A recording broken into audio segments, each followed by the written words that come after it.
Hello বন্ধুরা, welcome আপনার চ্যানেলে। আজকের রেসিপি হলো কাঁকড়াটা গরম জলে আগে একটু সিদ্ধ করে নিচ্ছি। তারপর মশলায় রেখেছি পেঁয়াজ, কাঁচা লঙ্কা, আদা, টমেটো আর রসুন, সব কিছুকে পেস্ট করব। এরপর আমি কাঁকড়াগুলোকে ছাড়িয়ে নুন হলুদ মাখিয়ে নিলাম। কড়াইটা বসালাম, কড়াই গরম হতে তেল দিয়ে দিলাম। তেলটা গরম হওয়াতে কাঁকড়াগুলো আমি প্রথমে 3-4 পিসই দিয়েছি, অল্প অল্প করে ভেজে নিতে হবে লাল লাল করে।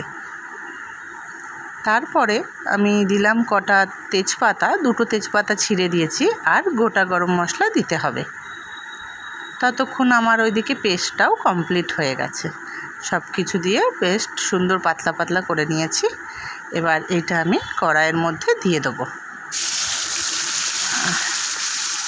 কড়াই দিয়ে এটা অনেকক্ষণ ধরে কষাতে হবে, পরিমাণ মতো নুন টুন দিয়ে নিও। তারপর আমি কাঁকড়াগুলোকে দিয়ে সেটা কষালাম। কষানোটা অনেকক্ষণ ধরে কিন্তু কষাতে হবে, যাতে কাঁকড়ার ভিতরে মশলাটা ঢোকে। তারপর গুঁড়ো গরম মশলা একটু দিয়ে, তোমরা যে যেরকম পরিমাণে ঝোল খাবে সেই ঝোলটা পরিমাণ মতো করে সেরকমভাবে রেখে দিও। আমার কাঁকড়ার রেসিপি রেডি। টাটা আজকের মতো। সবাই আমার চ্যানেলটাকে সাবস্ক্রাইব করে দিও। ভালো লাগলে লাইক, কমেন্ট, শেয়ার।